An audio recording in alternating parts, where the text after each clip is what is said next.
baby. I just can't stand still. I was born to wander and I probably always will. Better love me now.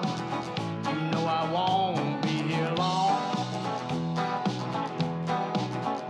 Out yonder is calling and I gotta be moving on. Guess I was born with a restless soul. Honey, I'd like to stay with you, but you know I gotta go. I'll see you next time I come back around. 'Cause baby, you know I'm a wandering man.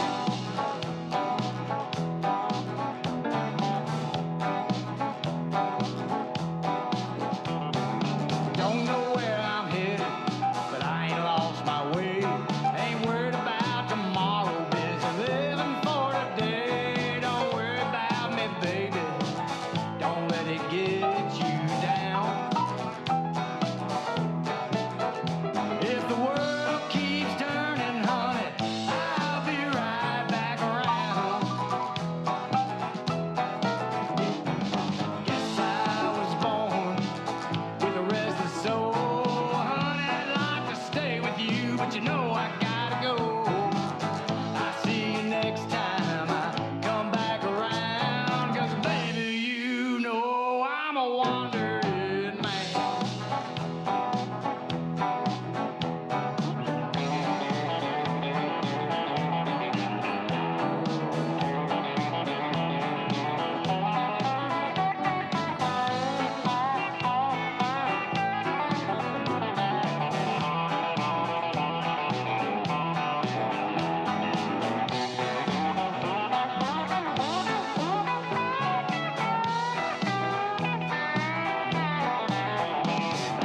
Guess I was born with a restless soul. Honey, I'd like to stay with you, but you know I gotta go. I'll see you next time I come back around. 'Cause baby, you know I'm a wandering man. 'Cause baby, you know I'm a wandering man. 'Cause baby, you know I'm a wandering man. Yes, I am.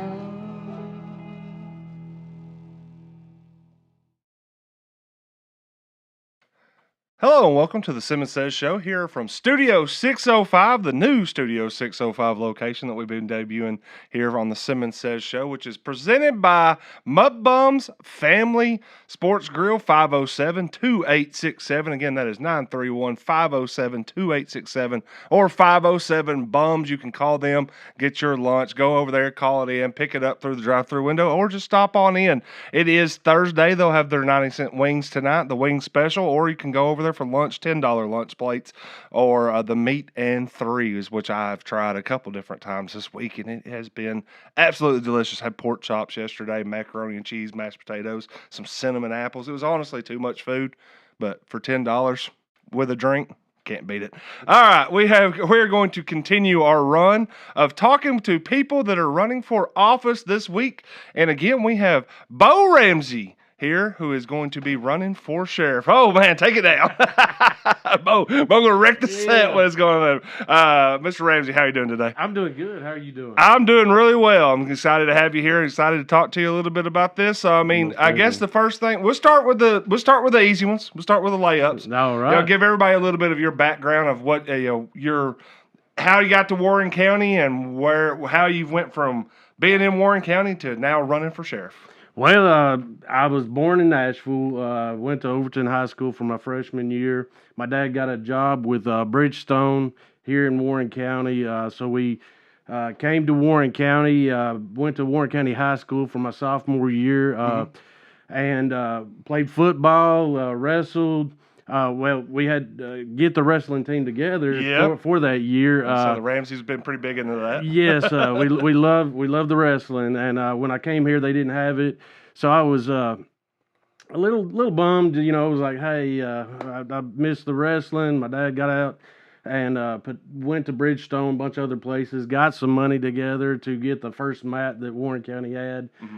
Coach Fulham was awesome. He stepped up to the plate and was the first coach with Warren County. We pulled the football team in, got a bunch of those guys, and just started the wrestling team. So that was a big plus for me. Then football, that was always near and dear to my heart because I loved it.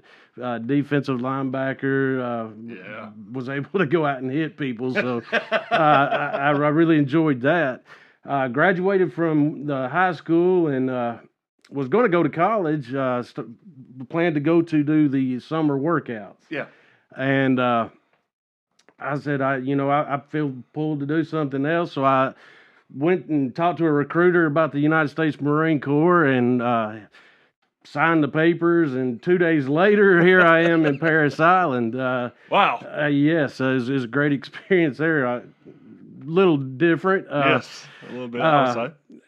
We made it through boot camp and really learned a lot about who I was and what I could endure. When you feel like you've hit tank empty, you got a little more in there, and it gave you a sense of pride. You walk taller, you walk with a lot more confidence. From boot camp, I went on to North Carolina and South Carolina. North Carolina, Camp Geiger for my School of Infantry, and then North Carolina. Did some more training, and then they said, where do you want to go? And you get to write down 3 different choices, and my number one was, hey, I want to go to Hawaii. Oh, yeah. Hey, so I said Hawaii, Japan, and the last I believe was California, and sure enough, they said, hey, we're going to send you to Hawaii. So I went off to Hawaii, and I was like, okay, we're going to be here. It's going to be great. But I was infantry, so we lived out of a sea bag. Basically, if it couldn't fit in the sea bag, you didn't get to keep it. Wow. Because we would fly over to Japan and do a stunt there. We went to Australia, went to Alaska, Korea. There were all kinds of different places that we went to that was beautiful places. The culture in Japan was nice to see. The food was great. I started off as a basic rifleman, a private PFC, and gained a little bit of leadership through that. As I picked up Lance Corporal, I got team leader, squad leader, and as a corporal, they sent me off to corporal's course, and I loved it because we got to shoot every different kind of weapon that they had, the dragons and the Mark 19s and everything, get a feel for it. Got to shoot mortars and learn about those processes. That because if we had to use them or call them, they wanted us to know what it was. I also during that time, the billets were hard to fill. They were trying to get some staff NCOs in, but I filled in as a platoon sergeant, which was over all the squads, and was in charge of trying to get them where they needed to be and accomplish whatever mission it was. So I've gained a lot of leadership experience through having to organize and get them to accomplish the mission, make sure they had the necessary resources. Corporal's course, again, it was another thing of, hey, how are you going to motivate your people? How are you going to get them to accomplish the mission the best way possible? And Marine Corps is big on that. You're only as strong as your weakest person, so you want to build them up. Loved my Marine Corps experience, but I was young. I was like, well, I want to get out and do something else. So I got out and went to the sheriff's department and what time frame was that at? That was around 98. Okay. And I started out as jailer, still spit shining shoes and everything. still had the Marine Corps, I gotta be spit shined and everything. So I learned the process of, hey, when you get a person in, that you got to book them in, you got to search them, you got to check them for warrants, because sometimes there's other warrants there that get pushed to the back that you find and get. Learned about the jail itself, that you have to maintain certain things to keep the jail certified and from lawsuits. So a lot of learning process right there in the jailer time frame. One of the other thing is I learned a lot of the people. Yeah. And the different charges, the court system. I worked there for a while and then went to the road as a road deputy, and I loved the freedom that gave. I got to go around the whole county, look at the beautiful scenery. You know, you got Rock Island, that's awesome. You go down there and look at the water. You got Irving College with all the hills, especially during the fall time with the leaves changing. You got Viola. I mean, beautiful. It was something that I really enjoyed. And as I go around, I would try to talk to people. I'd patrol around, try to hit all the back roads and look at everything, cul-de-sacs. I learned about serving warrants. And one thing that was dear to me is I wanted to make a difference in people's lives. You know, victims, suspects, you know, I wanted them all to make a difference. So I always wanted to treat them special. Yeah. And the way I talked to them, even as I was arresting them, I treated them the same as I would anybody else. I said, I'm going to keep me the same person I am when I'm working and when I'm off. Yeah. Because there shouldn't be two different personalities. I'll be the same. Yeah. And so that helped me a lot because I got a lot of information from people that helped me through, you know, what I was trying to accomplish at the sheriff's department. I got the opportunity from there to go to investigations, and that was a blessing because it helped me with what I was trying to do, give people a voice and help them. Yeah. Looking at problems, this is a case that came up. Start from the scratch, try to come up with leads, try to talk to people, and formulate how the crime happened and who did it, and give the person security and justice that had. During that time frame, I started doing training at the sheriff's department and grants at the sheriff's department. Also, the Tennessee Methamphetamine Task Force.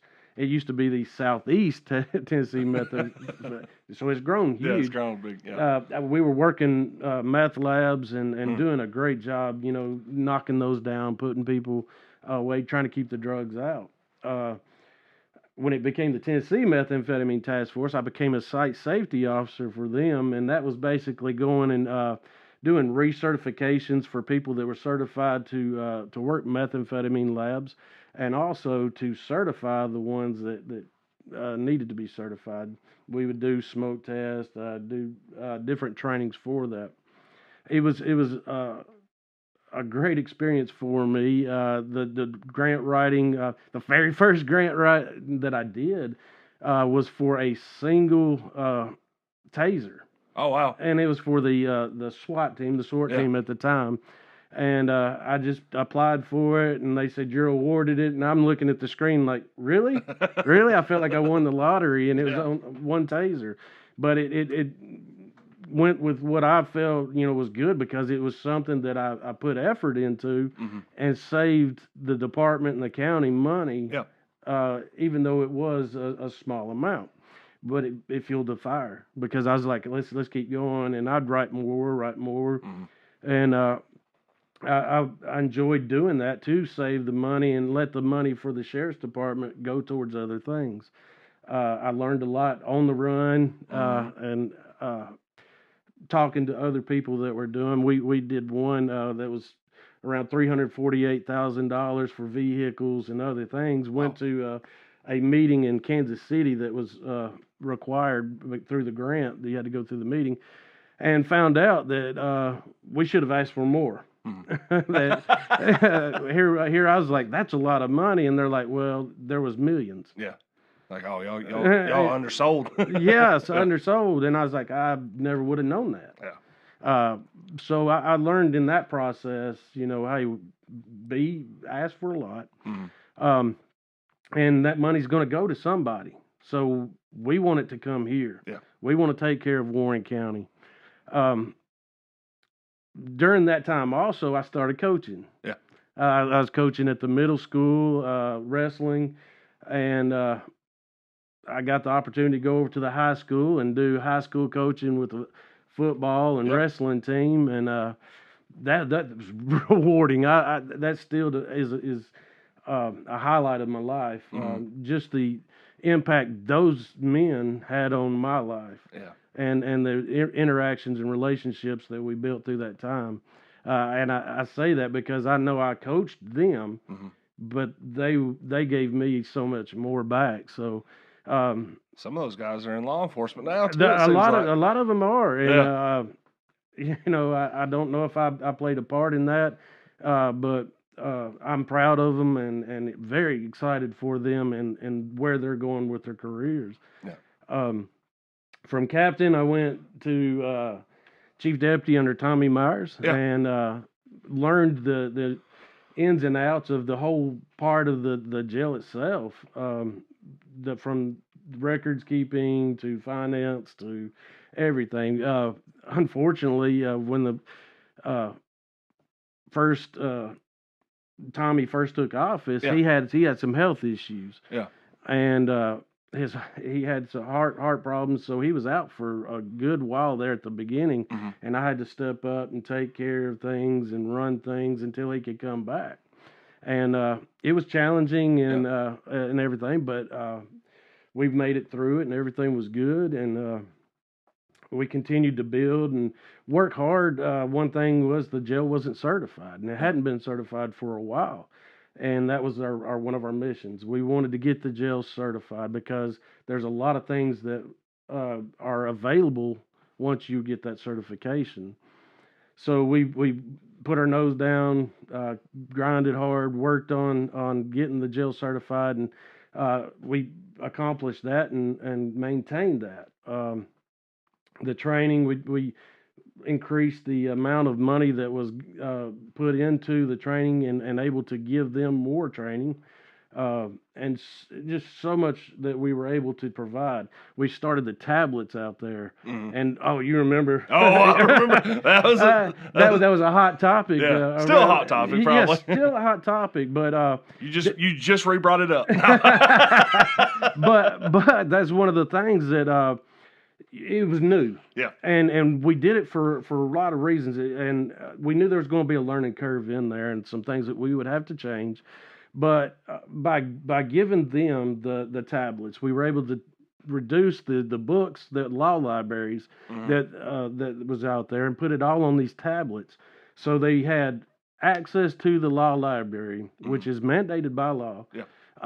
And we didn't have the fire hazard of the books, and we didn't have to have the manpower, Mhm. which meant somebody standing there while they're going over the law library, and so that freed the employee up to do something else. It also opened up the GED program to where they could work on their GEDs to do that. I had access to religious material, Mhm. so it freed up those. Um, there was some bad things that came along with it that we learned later, Yeah. and we're more than happy to try to change, but we lost that election. Yeah. But the tablets themselves, I believe, have opened the doors for a lot of good things that are happening out at the sheriff's department, and glad that we did it. Programs, we started the Snap-on tools out there with 10 Workforce. Mhm. Jimmy Haley, he helped real big with that. We started with the welding program, trying to get that in, and we're just looking at building and keep trying to do something, because we knew that if we could give these people resource to get back into society and provide for society, it would be huge. Yeah. And that's just one of those things that, we can arrest them, we can lock them up, throw away the key, but when they come out 2 years, 1 year later, they're going to be the same they went in, if not worse. Mhm. But if we can give them something, give them confidence, give them something that breaks that trap that they feel like they're in, Mhm. that puts them back into society better than they were when they came in. There's going to be those downfalls, slippery slopes where they're going to backtrack and everything, but we can't give up on them because our society depends on their success, Yeah. on everybody's success. We got to come together as a community and best that we can and try to raise up that lowest man, kind of like in the Marine Corps. We've got to take care of those and get them to where us as Warren County are one people and just doing the best we can. We brought in COVID hit. Yeah. That's one of the things that, man, we didn't know anything about COVID. No. I still don't know if we do. No. Pleading the fifth on anything on it now anymore. It's like taboo to even bring it up, but Yeah. it's a reality of something that happened. And they had the 6-foot rule. They had the no gathering and more than, I think it was 3 people, 5 people, or all these rules came in. The mask mandates that came down from the governor and everywhere else, and they were telling us that, hey, if you don't mandate these rules, you don't have them wear the mask, you don't have them sanitize, you don't have this, then you are going to be liable for any incident that happens. Mm-hmm. So that really handcuffs you. You gotta take those steps and do it. With any business, you know that, hey, we're going to take the precautionary steps to reduce liability. Yeah. So we did what we had to do through that, and the more that we learned and as a whole, everybody learned about it. We were able to back off and get back to normal and everything. Yeah. Which it was terrible, and there was a lot of people that were truly affected by it, and it was just terrible. But we tried to bring the church in as we could, because again, the mandates that were there, it was you just couldn't let people in. That 4-year term right there from 2018 to 2022 was.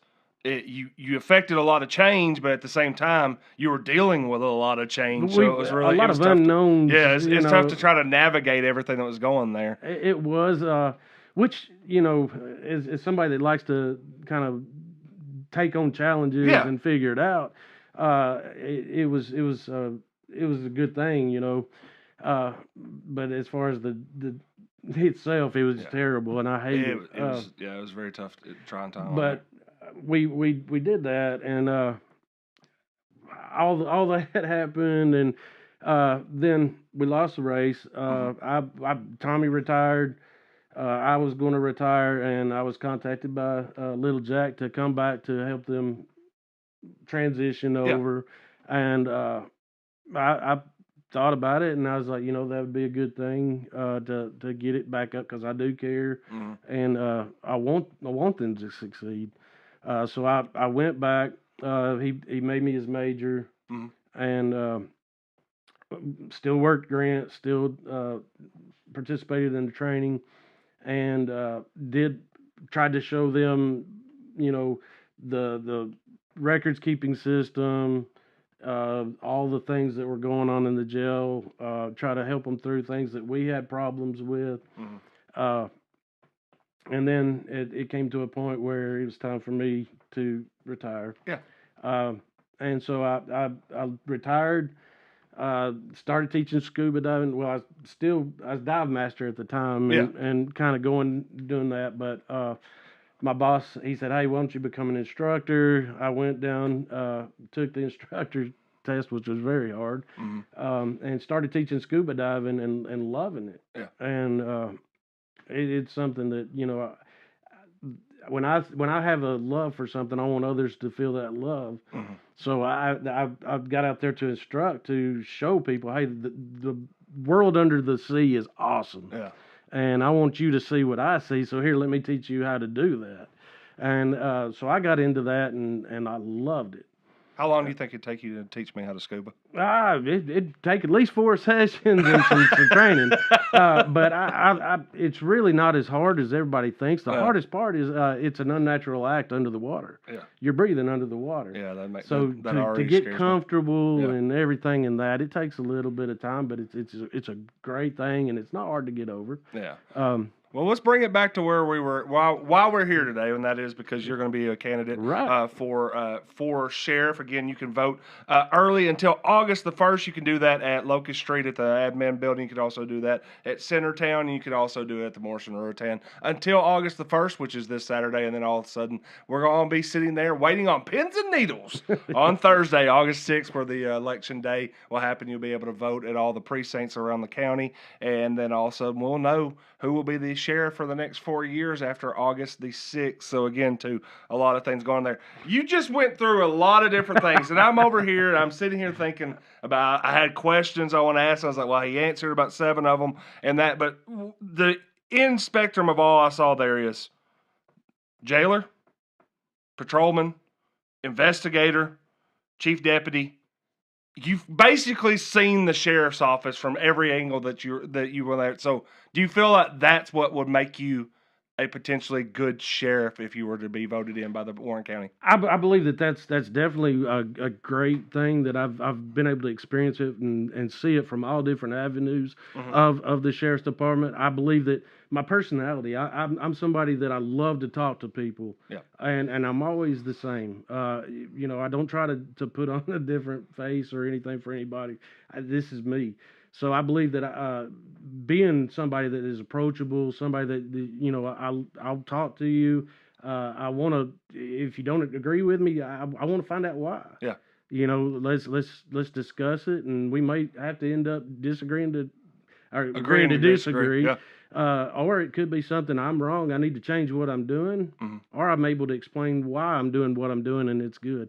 But I believe that's a good trait. The leadership traits that I got in the Marine Corps. Yeah. I believe that's something that carries over even into law enforcement, and it comes down to taking care of your troops, taking care of your people, making them want to come to work. Yeah. And happy to come to work. You may not be getting the best pay or the best benefits, but if you love your work and you love what you're doing, I've been there. I've been working. When I was on the road, I could have went other places. Yeah. But I loved where I was at. I loved the people I was helping, and it was just. Yeah. I believe those are traits that would make me a good sheriff. And was that also what made it time this time was as you had that relationship with Tommy and then had to kind of fill in there. Were you ever thinking at that moment that you're like, this might be something in the long-term picture that you might want to pursue? And what made it right this year to say, I want to put my hat in the ring? Well, for years, every time we go somewhere, Walmart, anything, all the way from when I was on the road all the way up, I would stop, talk to people, you know, is something like that. My wife would always say, "Oh, he's running for sheriff. He's running for sheriff," and I would laugh and say, "No." It's always been something I've thought. What would it be like to be sheriff? Or could I be sheriff? But I lacked, basically the confidence on that. Throughout the years, I've gained knowledge, I've gained experience, I've really had a great thing. Tommy Myers, he's been a blessing in my life, a great friend, a great mentor, somebody that has lifted me up and said, "Hey, you need to run for sheriff. You need to run for sheriff." And I said, "Tommy, I don't know about it. And he passed away, and is a big void. Yeah. But I've had that in my head. I've had, from the whole time from the jailer up, I've had people from the community come in and say, "Hey, we need you to run for sheriff." I've had officers come and say, "Hey, we want you to run for sheriff." I've had all these things, and it just gets you thinking about it even more. Yeah. And I feel more confident than I did then. Yeah. I feel great. Everything. I had a discussion with my wife. I'm like, "Hey, this is what I'm going to do." And she's like, "Really?" And I said, "Yes, I feel like it's something I'm being called to do, and in my heart." Yep. And she said, "Well, we got time to do that." And I said, "Well, okay." So we're coming back from Chattanooga, seeing my daughter one time, and I'm just back in the back seat of the truck, just praying, and it was like a conviction hit me. It was no longer a question. I knew that's the direction I was going to go. I'm going to walk in faith, and I'm going to put everything I got into it and let God put me where He wants to be. If He wants to be in the sheriff's position, then I'll be there. If not, I walk that way just as much with just as much energy as I got right now. Yeah. I want the sheriff's department to succeed. Yeah. Either way. Yeah. Because this is our community. This is I love Warren County. So. Yeah, well, that's a great reason and great. I've seen what it's like being in these races. Yeah. I mean, I was a part of a campaign for this 8 years ago, so I know how the public thinks about this job, and I think that you're starting to find that right now. Is there anything that you've noticed that might be a misconception of what the community thinks for office is? Because I think sometimes you'll get out there and be like, well, you need to change this, and you're like, that's not really what the sheriff does. But sure, are there any of those that you've run into so far? There are, but as far as specifics, the closest thing that I got is some of the complaints with the data centers. Yeah. We do have a law enforcement responsibility there because it would be a critical infrastructure. We'd have to do security, things like that. But the complaints they have as far as the environment and that would fall under a different venue. Yeah. So that would be one. And just there's different things that they do.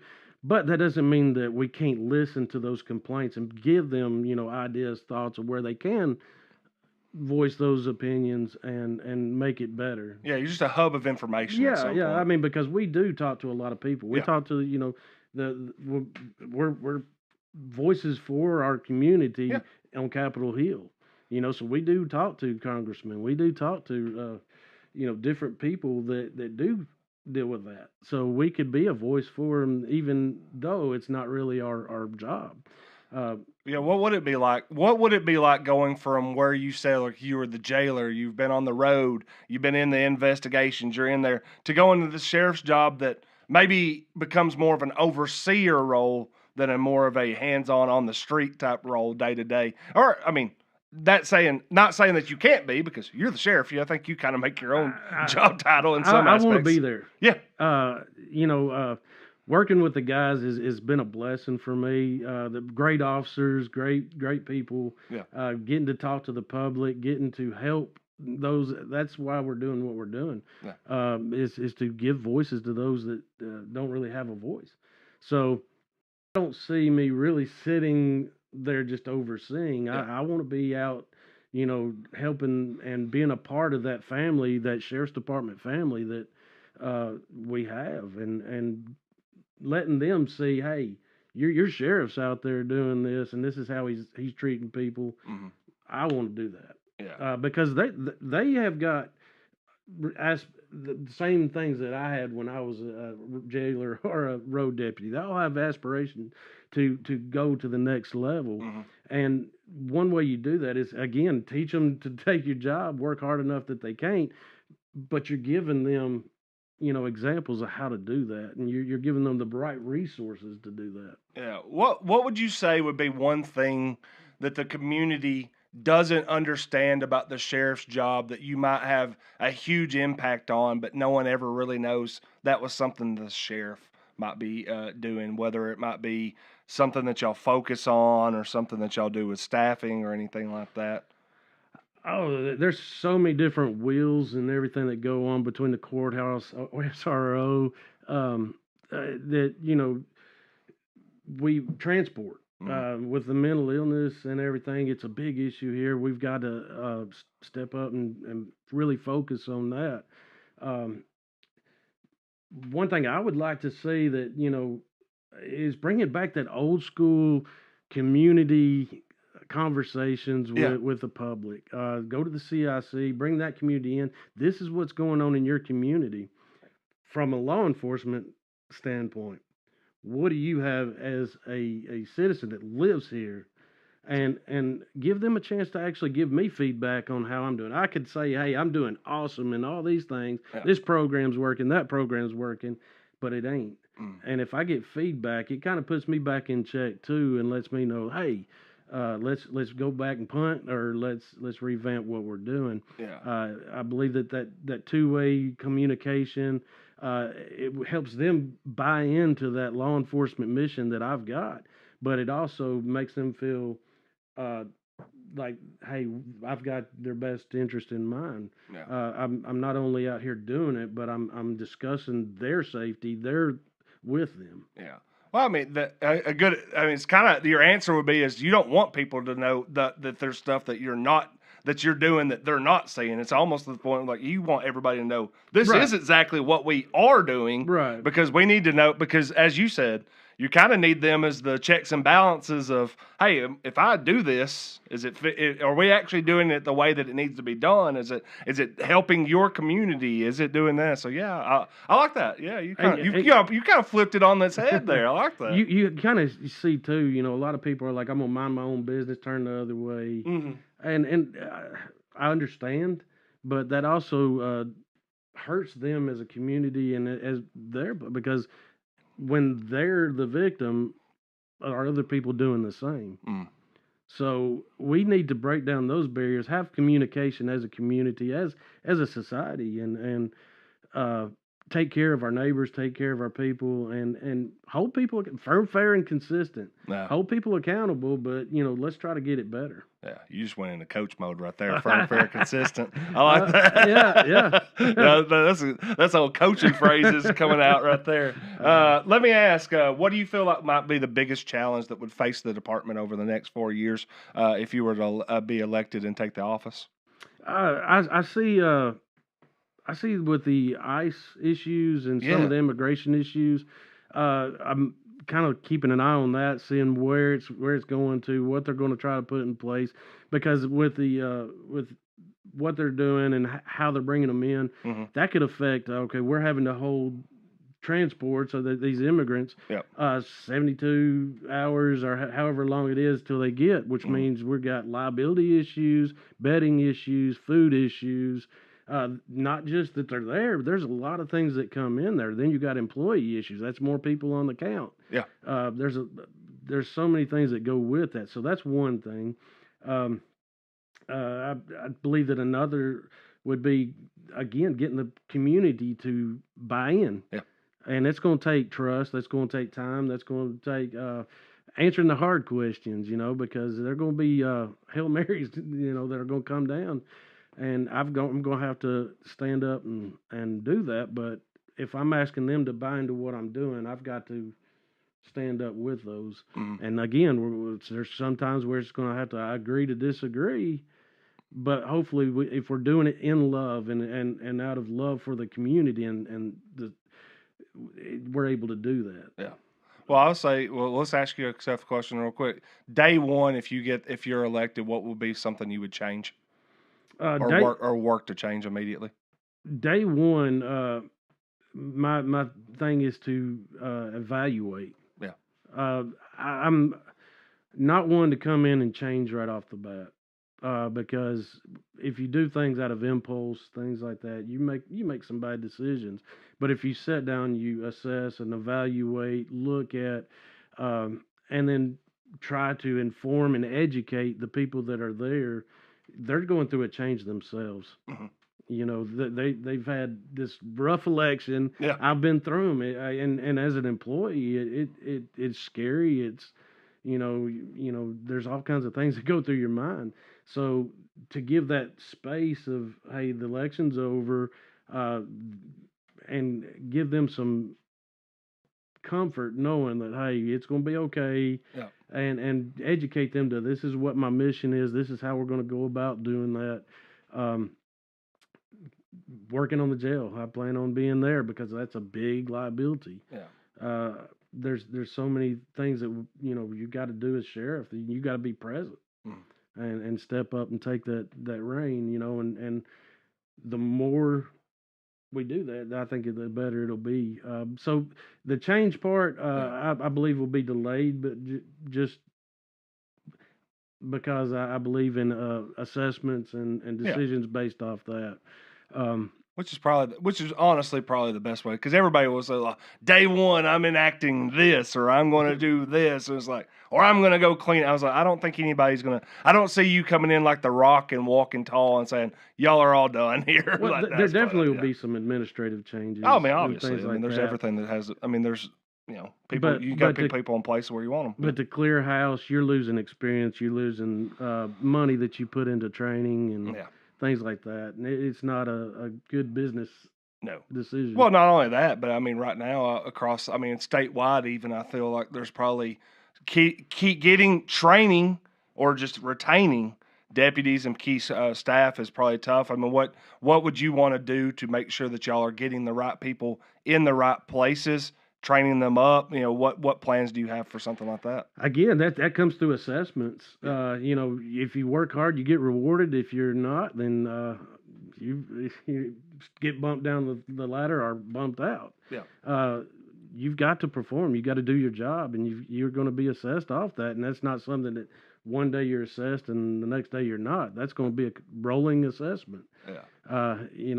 That's everybody in every job. It exactly. Seems like, except for like me, where I'm not worried about it. Now, Sullins is still assessing me every day too. I promise. but I feel like if they feel that they are being rewarded when they're to be rewarded, when they're being promoted based off of abilities and jobs, then I believe that's something that where your standards are, and it gives you an achievable goal. Yeah.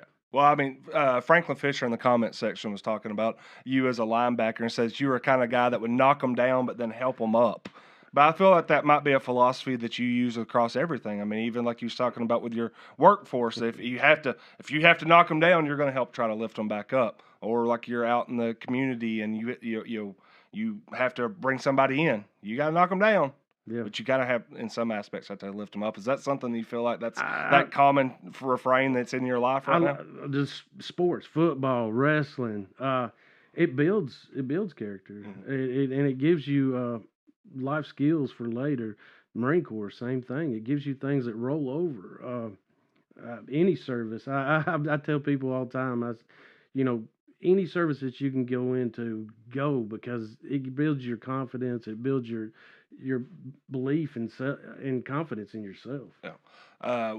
Technology seems like it's something that people want to talk about right now, and I know there's the flock cameras that people are talking about. How influential is technology in the police force now, and for what your office would end up being? Again, military. I like put as many things on that belt as you can. You need resources. You need to have the stuff to do your job. So the more that we can actually give us, the better it is. The flock cameras. I'm kind of on the fence because there's so many things that go with that. I was talking to somebody just today about that, and if say you had a kidnapped girl or boy or anything like that, if it helps track them down and get that kid safely, I'm all for that. Yeah. Stolen vehicles, things like that. The problem that I do have is, like in Georgia, where those 5 officers got arrested for misuse. Mm-hmm. It seems like there's an issue with oversight and audits. Yeah. And more than one place is having a problem with that. It's a database, so it can be hacked. Yeah. There's a lot of information that's on there. So it's just one of those that I'm on the fence about. I have questions, that I would want to know and see if, monetarily, is it, what were the cost is and the benefits? Is it the risk and everything? Because I see the other counties, other states where they're getting rid of them that already have them. And then I've seen some where they're just now getting them. So it's kind of a 50-50 from what I've seen. Yeah, I mean, just the information that you're talking about there. And look, I mean, let's put out the fact for me is I grew up in a household with a law enforcement officer. Yeah. My stepfather was a law enforcement officer for 40 years in Warren County. So I kind of have this I trust that y'all are using things the way that they're supposed to be used. Right. But we kind of get into a Spider-Man situation when it comes down to it. Right. With great power comes great responsibility. And I mean, these flock cameras, the things that people can do now, if they're used the right way, it's perfect. Excellent. But if they're being abused, then all of a sudden you kind of get there. I usually lean more to the I'm not really doing anything wrong, so if it's helping them, then I'm all for it type deal. But I do understand when people get like, hey, we're the rights infringements and things like that. They're So, keeping up with me everywhere I go. yeah, they're being able to track me everywhere, and I'm like, be honest. That's always too that I might be the most lenient person ever. Like, when people are like, this is how people get subjugated. It's like people like you that I'm like, they'll be all right. They'll use it the right way. So we're good at stuff. But so I'm just trying to gather as much information on it as I can. I've talked to several people, and like I said, I'm kind of on the fence with it. Yeah. Well, let me ask you this: as the sheriff and somebody that would be over an entire department over the entire Warren County, how important is it to have a open line of communication and direction with other departments? I mean, of course, you're Warren County Sheriff's Department, right? But there's Minville's got its own police department. Of course, the THP works through here. There's obviously TBI, people like that. What is it like being the person that's probably the contact point and the contact point? It's essential. Yeah, it is essential to have a good working relationship with every department head, and you don't.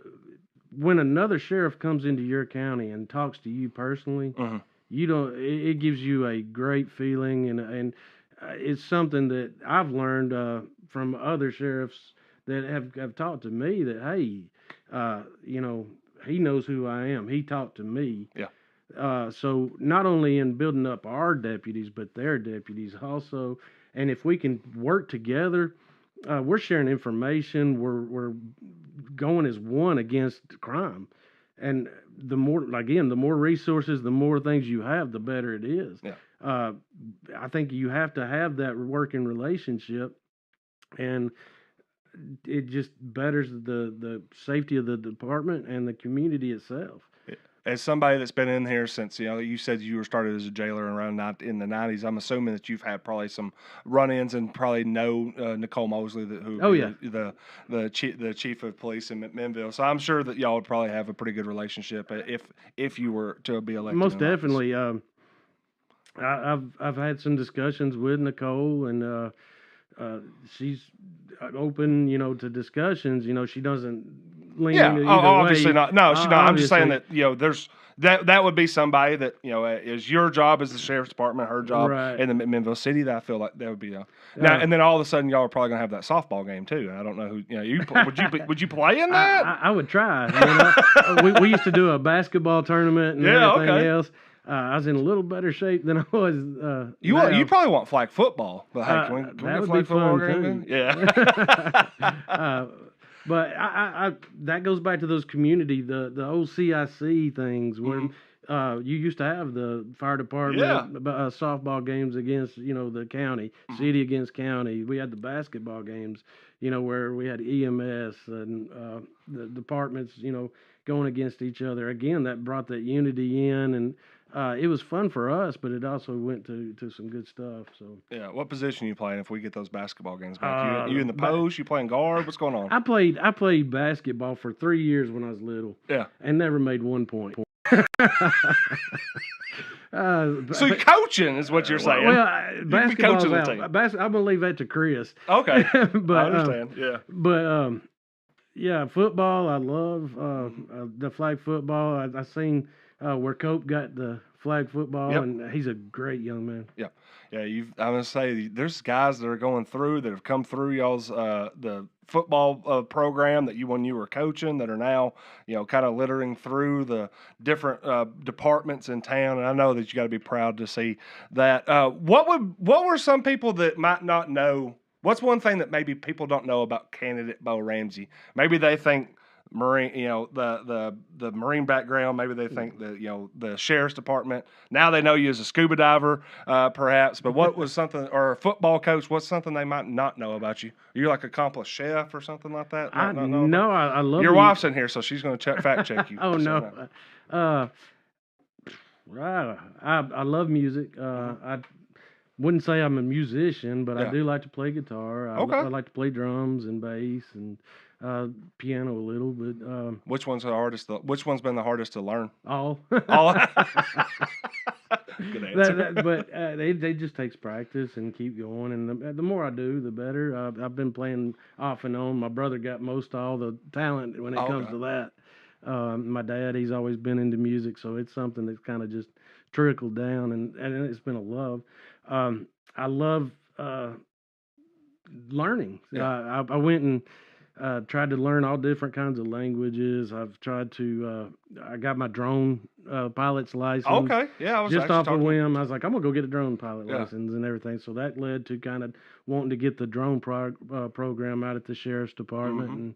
and started looking at those grants and getting it in it with that. But Connor was just talking about that. Our producer was talking about he's trying to work on his drones license and everything like that too. What language? I mean, are you fluent? Are you even? I like it's kind of like the music. Yeah. I'm Habla español. Poquito. That's probably most either one of us know. Yeah, I'm a little bit with each one, but Yeah. like I said, it's something I enjoy doing, so I don't give up on it. I just keep, I'm just doing it so I can order food. And I want to make sure that any restaurant that I walk into, that I can make sure that I can It's order the awesome. food I want.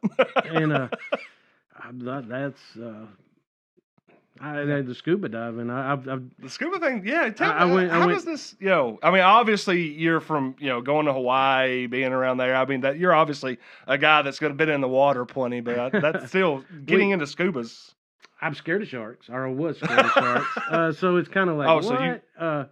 You've seen some. I definitely have. Yeah. But when we got into it, is just a off the whim again, something that I thought we could get the family together and do as a family. Yeah.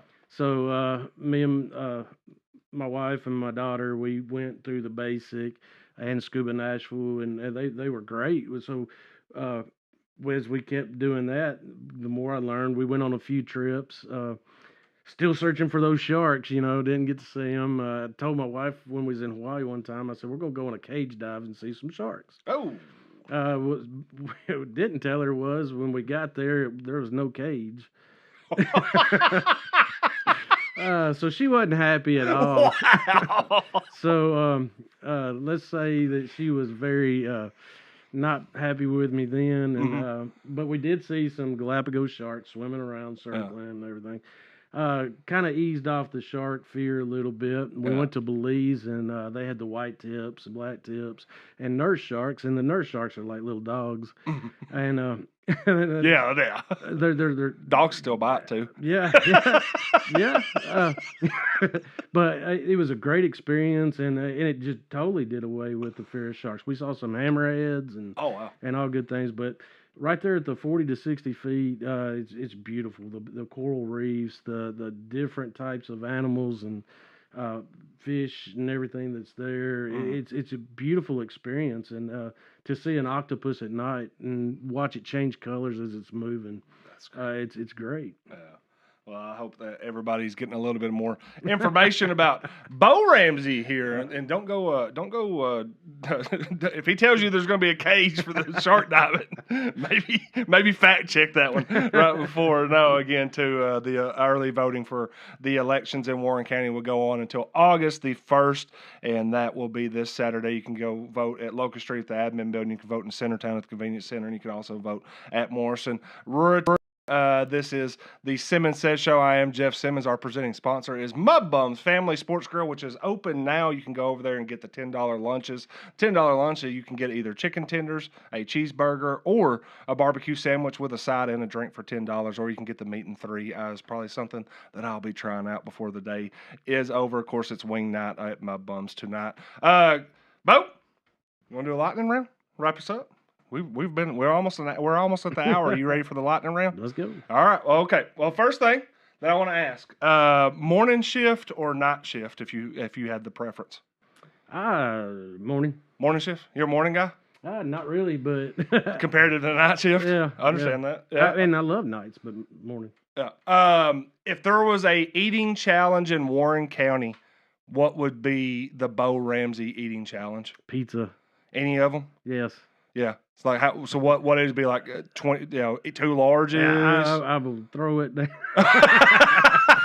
I love pizza. Like by all the pizza companies, Yes, like, hey, yes. come get the Bo special. That's 3 large pizzas. You can't go wrong. Here in Warren County, we got some great pizza. Yeah, begonias, all kinds of stuff. Yes. Yeah, all right. You've just named a lot of nice places. Favorite vacation spot? Hawaii. Hawaii? Yeah, great place, great scenery and everything. Yeah. Best advice you've ever received? Keep going. No matter how bad it is, keep going. You got more in the tank than what you think you do. Yeah, I would say you brought that one up earlier. One word, or I won't say one word, but maybe one sentence your family would use to describe you. Oh man. Should I ask which family member? My brother maybe not. And, I believe it'd be devoted and caring. One thing that you still want to accomplish in your career. I think I know that one. That's pretty easy. Well, I want to get sheriff, but I want to see the county come together.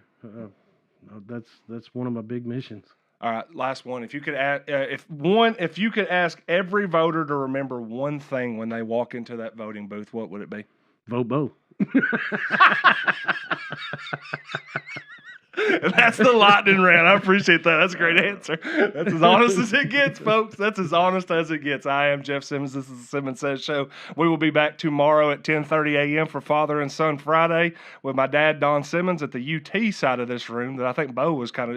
I think you wanted to be on the UT side. I love it. Yeah, well, I appreciate that. I hope everybody has a good day again too. Presenting sponsor Mud Bums Family Sports Grill Wing Night tonight. Go get the wing special, and also till August 1st you can vote early, and August 6th we have election day on Thursday. We'll be actually pairing up with Warren First for some of the election coverage. I will be helping out with her, and then also I think I'm going to be on Kelly's show on Monday, so we will actually be going and trying to team up that. So Kelly Walker Slaughter, Warren First, the Warren County Way.